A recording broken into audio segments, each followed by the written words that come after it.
Okay, now see some of the examples of the salt. How can we write the name of the salt? The first is on the third side. See, the first is the sodium chloride. What is the name of the salt? Sodium chloride NaCl. तो ये जो NaCl है ये बना कैसे? मैंने आपको बोला था कि सॉल्ट का नेम उसके पेरेंट्स के नेम के हाफ हाफ नेम को हम लोग जब ऐड कर देते हैं तो सॉल्ट का नेम बनता है। सो देखो बेस क्या लिया था, बेस हमारा इसमें है सोडियम हाइड्रोक्साइड और एसिड क्या है, हाइड्रोक्लोरिक एसिड है। तो यहाँ पे बेस में से Na निकल गया, दिख रहा है सॉल्ट में Na लिखा हुआ है पहले, तो बेस का Na आ गया यहाँ पे। उसके बाद एसिड था, हाइड्रोक्लोरिक एसिड था, तो अभी हमने पढ़ा था कि हाइड्रोक्लोरिक एसिड के सॉल्ट का नाम क्लोराइड लिखते हैं हम। तो Cl लगा दिया, HCl से Cl निकाल लिया एंड NaOH से Na निकाल लिया और दोनों को कंबाइन कर दिया तो क्या बन गया, NaCl बन गया। तो दोनों में से कुछ कुछ हमने लिया तब हमारा सॉल्ट बना ना। तो मीन्स पेरेंट्स के नेम में से हाफ हाफ नेम्स को हमने ले लिया और उससे क्या बना, हमारा सॉल्ट बना। मीन्स सॉल्ट जो होता है वो एसिड और बेस के कॉम्बिनेशन से बनता है। So the first is sodium chloride.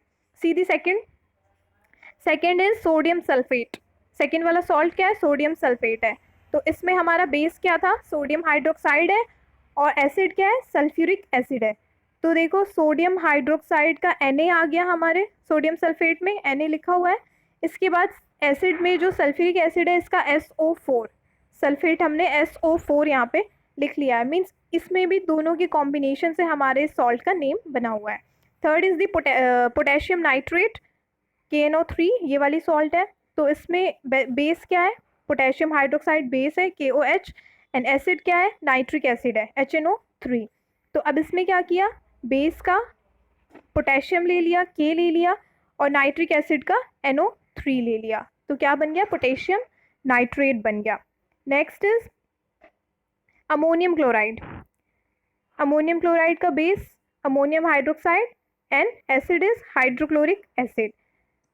फिर इसमें हमने बेस का NH4 लिख लिया पहले, आगे सॉल्ट के नेम में NH4 देखो लिखा हुआ है। इसके बाद हाइड्रोक्लोरिक एसिड का Cl लिख लिया और हमने पढ़ा था कि हाइड्रोक्लोरिक एसिड को क्लोराइड लिखते हैं, तो अमोनियम क्लोराइड हो गया ये। And the last is sodium carbonate Na2CO3। तो ये सॉल्ट कैसे बना, इसमें बेस था सोडियम हाइड्रोक्साइड और एसिड है कार्बोनिक एसिड। और अभी हमने थोड़ी देर पहले पढ़ा था कि कार्बोनिक एसिड को कार्बोनेट लिखते हैं। तो बेस में से सोडियम ले लिया, Na ले लिया और कार्बोनिक एसिड में से CO3 ले लिया, CO3 लिखा हुआ है, तो पूरा नेम क्या हो गया, सोडियम कार्बोनेट हो गया। लाइकवाइज अदर सॉल्ट्स के भी नेम हम लिख सकते हैं। तो जितने भी सॉल्ट हैं, कहने का मतलब सिंपल ये है कि सॉल्ट जो होते हैं वो एसिड और बेस के कॉम्बिनेशन से बनते हैं।